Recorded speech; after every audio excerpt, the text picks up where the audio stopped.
Okay, cold out today. Anyway, this is the second solar array. I've kind of laid it down just so I could show you. There's the lid of the Cheez Whiz jar fastened to the solar panel here, and the tracker circuit is there, so I'm going to put the jar on it now, and then I'm going to affix a solar panel to here to charge the battery, which will drive the solar tracker, so it's independent of the rest of the system. So stand by, we'll just chronicle this as we go. Alrighty, there's a close-up of the Cheez Whiz jar all affixed.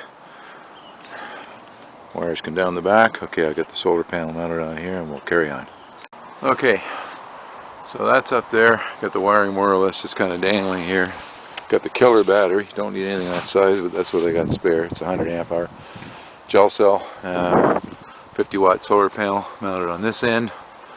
That's just going to tie to the battery here, charge it, and everything else will come together. There's my new actuator arm to replace the one that was seized.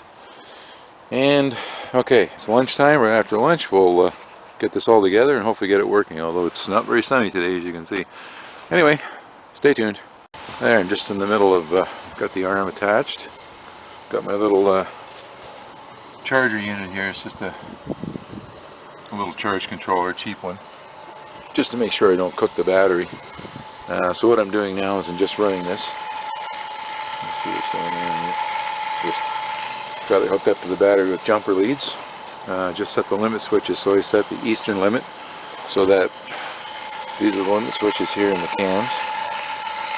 So what happens is this thing moves, and you can see it. Well, you really can't see it, it's turning so slowly. But the cam for the west limit is this one. I'm waiting for it to come around, hit the micro switch. The east limit one is here, which is already now set up, so that when it gets to a certain point, it shuts off and it can't go any further. So that's what I'm in the middle of doing here. So hopefully, I just got to set these right, so you don't want them to go too far. Obviously, you'll get over the pivot point where it will never come back, or you start hitting things like the battery. So anyway, I'm just going to carry on with this and see where we end up, and then that should be, other than hooking up the battery to the charger and the controller to the Cheez Whiz jar way up there, this thing is ready to track. Stand by. Okay, we're just coming up to the end here on this end of the limit switch, and it looks like it will probably be okay, but it just make sure.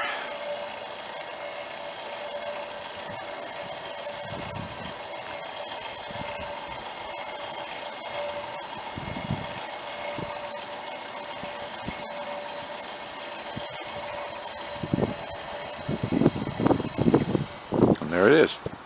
Okay, yep, it's going to be fine. It's not going to hit anything. There's lots of space. It's gone way further west than it needs to because the garden shed's now in the way, but you know what? It's not going to hurt it any. If the sun is peeking up over the horizon there in the trees, especially in the summer, it will still catch the last rays of the sun. So I guess we're good, and I just need to do something with this piece of wire now. It's a good temporary measure for the winter, but it's got to be fixed, obviously, if it's going to be a permanent situation. So okay, let me get the controller hooked up, and we'll take one last video of it kind of working on its own, and that'll be that.